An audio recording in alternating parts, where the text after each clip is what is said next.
Hey y'all, welcome back. Good to be back. It's 2016.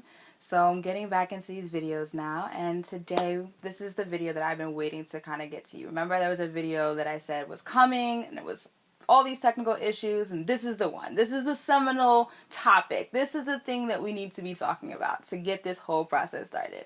So today we are talking about the truth. So as kids, we're told to tell the truth, don't lie. It's a good thing to do. This is how you're a good little boy and girl, etc., etc., etc.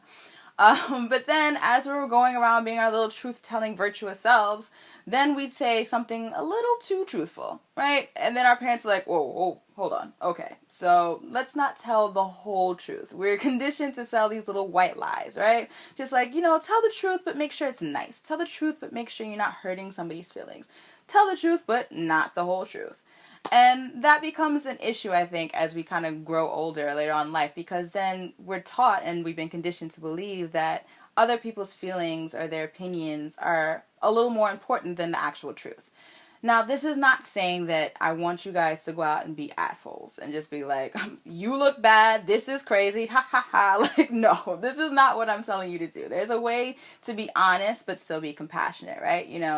Instead of dodging a friend that you don't really like, just have a conversation with them. Like, listen, when we speak, it kind of drains me, etc., etc. Or instead of like keeping something from your parents because you think that it'll be, better ultimately, or keep your relationship better, be your honest and truthful self, because ultimately the only way that we can live fully, just freely, is being truthful. So honesty really is the best policy.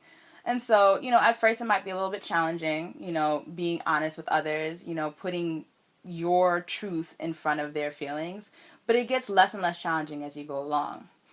What is more challenging and actually more important is telling the truth to yourself. When we lie to ourselves, it can alter our reality, because we are looking through our own lenses. And if we put a lens in front of our eyes that says this lie, then the way that we move through life is going to be completely altered.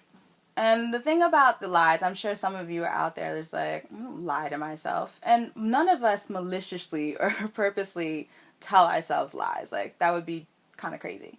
But I think what happens is that we tell ourselves these little non-truths, these little things to convince ourselves of something that's not true, right? So it can be as simple as you get a job and you don't like this job. This is not where you want to be.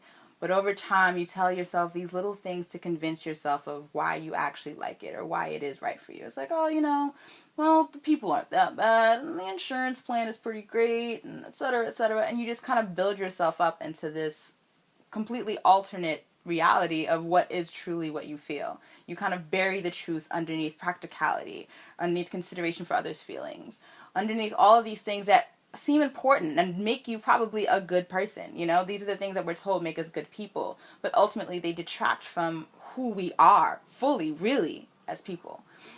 So being honest to ourselves ultimately is the way that we can start our journey. This whole video series and the whole reason why I'm here is to try to get people started on their journey to finding their own greatness and really finding their own truths. And truth is really the first step to that.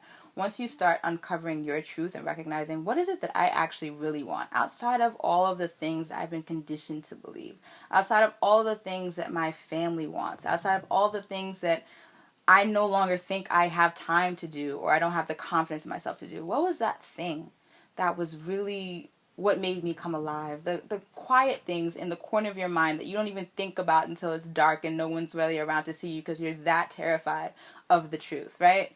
Or you've buried it that deep. So those are the things that we need to start unlocking and uncovering.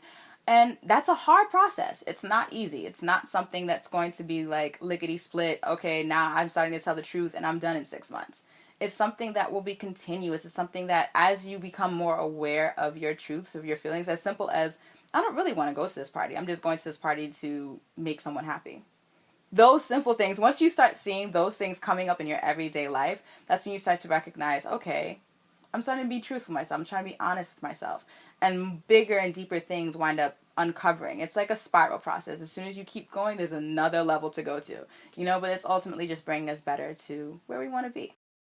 And so this, like I said, this process is not going to be easy. Society is set up in such a way, as we've learned about when we talked about the childhood thing, that it's easy to make excuses. It's easy to blame things outside of yourself for what's going on in a situation, or the truth of a situation, or the truth of what you feel.